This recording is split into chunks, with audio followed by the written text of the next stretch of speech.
So welcome to my vlog once again. No? Di naman takalitok alis sa itong pagpaningkamot. Oy! So guys, ubay-ubay pila itong gusto. Oh. So guys, kaya gitawag man ta sa itong followers ug ato ang tandem diri ano, mga amigo nato na mga pinakagwapo, matik na kayo. Follow lang guys. Ato ay follow si Bulilit Vlog mga idol no kay mao na ila page sa ilahang pamilya nga tinabangay ni sila pag vlog. So mao ni ang mga sakop diri oh. Shout out sa mga taga-Tagbinan no diri sa Tagungon.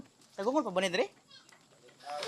Maliksi na day. Sorry. So guys, mao ni ang mga amigo na ko diri mga butan kayo maslante oh. Mga daroog na day.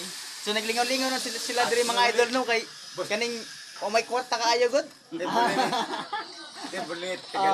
So katong mga bating bulilit diha matik na makapalo na ta kay ato na mga kuan. So puhon guys, suportahi gyud ninyo si Mr. Gusto no para puhon makatabang lang ita sa inyong sa mga kadaghanan diha. Labo na sa mas nanginahanglan pa.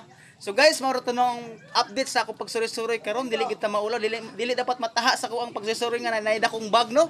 Tuwa. Abi nila unsa nang gisuri nga sigarilyo unsa niya armas siguro ni. So guys, si Miss Gusto ra bitaw sulod ana, wala na ilain baligyan ako ana kay unsa ning mo naman ato panginabuhi no. Di na ta magmahay sa, di na ta mamili unsa atong panginabuhi, ang importante nga maayo atong pangita no para sa atong pamilya. So moro to, daghang salamat ug thank you for watching. Pa